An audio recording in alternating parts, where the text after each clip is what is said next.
रोमांचक कहानी हम जासूसी नहीं करेंगे। रोहन और हेमा ने स्कूल से आकर जैसे ही घर में प्रवेश किया कि बाहर के आंगन में एक चटाई पर दादाजी बैठे दिखे।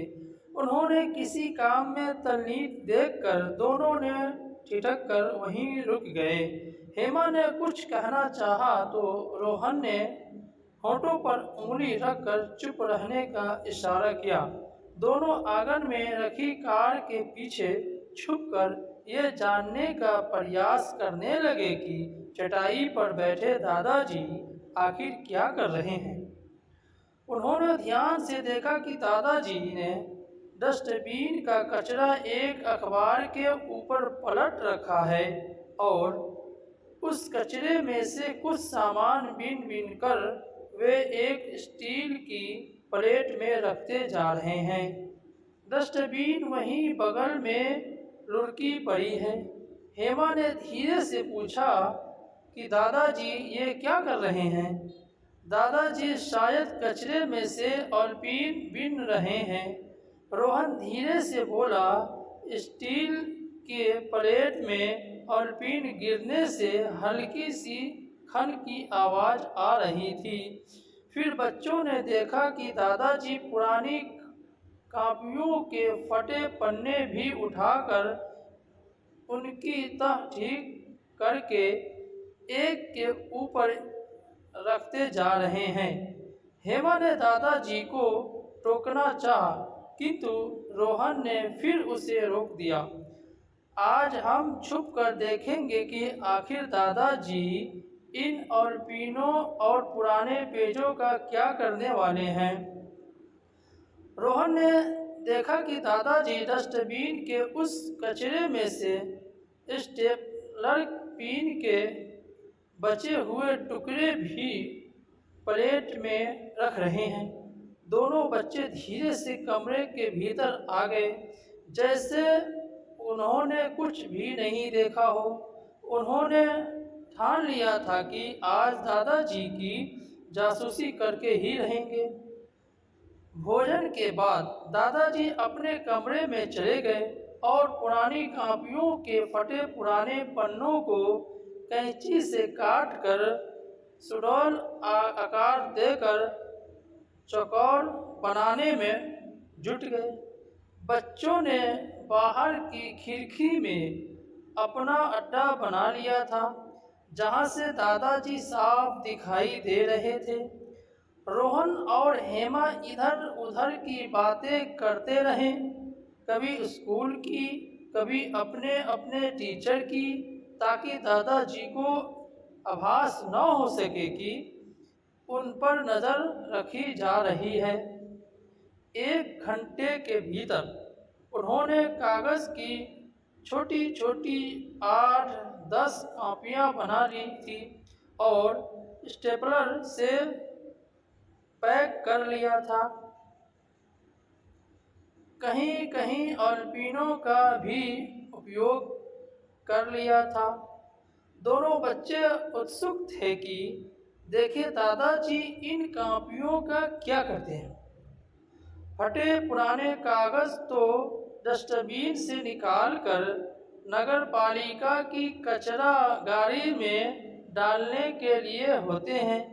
फिर दादाजी ये कौन सा तमाशा कर रहे हैं। आज बच्चे की नज़र सिर्फ दादाजी पर थी। वो दूसरे सभी काम कर रहे थे, पर ध्यान रह रह कर दादाजी की तरफ जा रहा था। शाम को दादाजी घूमने के लिए निकले। बच्चों ने देख लिया था कि दादाजी ने वह छोटी छोटी कॉपियाँ एक छोटे से थैले में रख ली है और कुछ चौक एवं पेंसिलों के टुकड़े भी। शायद ये भी सब डस्टबिन के कचरे से ही बटोरे हैं। चलते चलते दादाजी सीधे ही बस्ती से लगी झोपड़ियों की तरफ मुड़ गए और एक झोपड़ी के सामने रुक गए। पहले से ही वहाँ उपस्थित 4-5 बच्चों ने उन्हें घेर लिया। दादाजी आ गए, दादाजी आ गए कहते हुए उन्होंने अपने हाथ ऊपर कर दिए, जैसे उनको पता हो कि दादाजी आज कुछ सामान बांटेंगे। दादाजी ने अपने थैले से कापियाँ निकाली और उन बच्चों को बांटने लगे और चौक और पेंसिलों के टुकड़े भी बच्चों को वितरित करने लगे। दादाजी हमें भी, दादाजी हमें भी। बच्चे हाथ बढ़ा बढ़ाकर चौक और पेंसिलों ले रहे थे।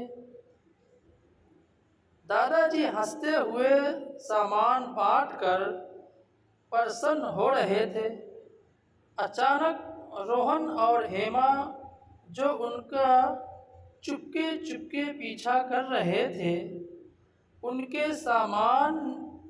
सामने प्रकट हो गए।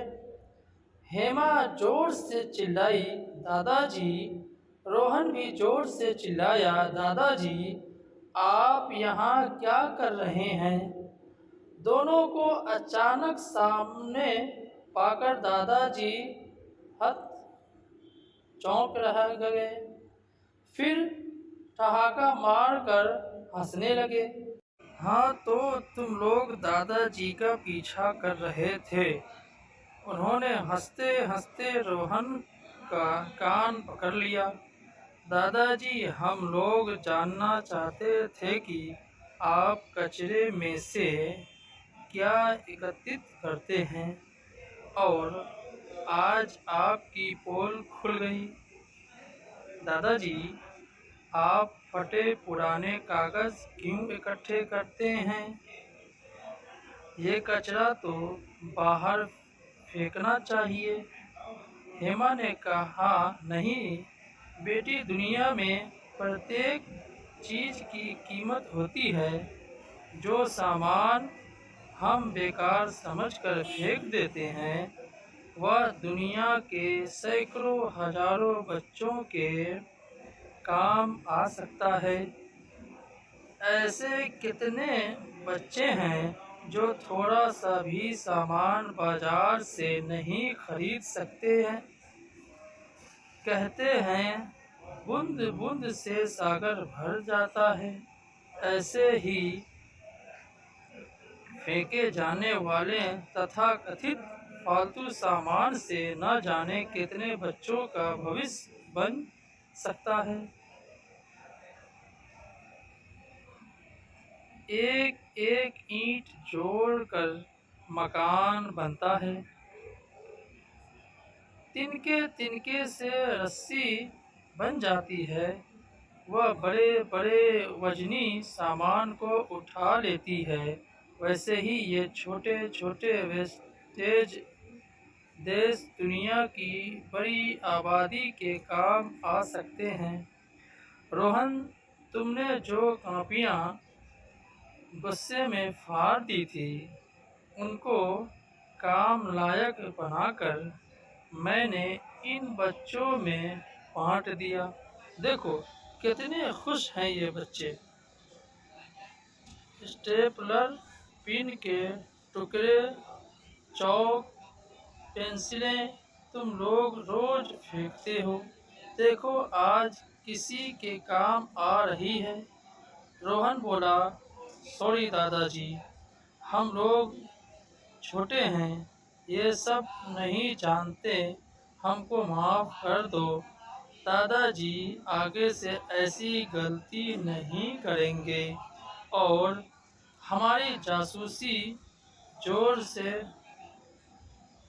हंसते हुए दादाजी ने पूछा, नहीं करेंगे, नहीं करेंगे, हम जासूसी नहीं करेंगे। दोनों बच्चे एक दूसरे के हाथ में हाथ फंसाकर नारा लगाया, दादाजी आ गए। दोस्तों, ये कहानी आपको कैसी लगी? अच्छी लगी हो तो दोस्तों पेज को लाइक करें, सब्सक्राइब करें, बेल आइकन की घंटी को दबाएं। आपका सपोर्ट, आपका प्यार चाहिए।